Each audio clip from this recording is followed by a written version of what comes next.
anyone that has a goal and they're moving towards it, they're successful. Most people think that you're successful if you have a lot of money. Quite often you have a lot of money if you're successful, but it isn't.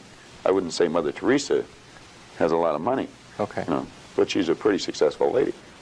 So it's... okay, so that barrier to success... Well, there's a couple of them. Okay. I think there's two barriers. One is our conditioning. The conditioning that takes place in our subconscious mind from the time we're infants. All we can do is act and talk like the people around us. That's why we learn the language we learned. If there was 10 languages spoken in our home, we'd learn 10 languages without any trouble. There's usually one, and that's the only one we ever learn. And we grow older and we think, oh, I couldn't learn another language. We could learn 100 if we wanted to. You can do anything. But I think we're conditioned. We have a real strong conditioning, usually with not some very good ideas. And then that's the barrier that's inside us. The one that's outside of us is our environment. We have a tendency to act like everybody around us. And if you think about this, it doesn't make a lot of sense. Because if you study statistics, 95% of the people live their entire life and never live the way they want to live.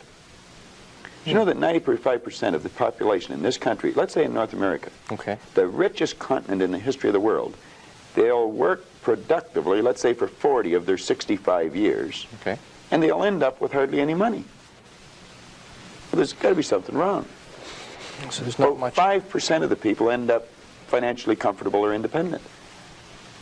Are you trying to depress us, Bob? Because that's... No, actually, I think it's quite an exciting idea, because you see, the idea behind it is that anybody can win, anyone at all. But if we start studying these statistics, I think we'll arrive at the conclusion, geez, I better start thinking for myself rather than follow everybody. Most people, they get a job, they look around, they see how everybody else is doing their work, and they start doing it the same way. They should stop and think, I wonder if any of these people know what they're doing. You know, is there a better way to do it? But don't we have a need to fit in?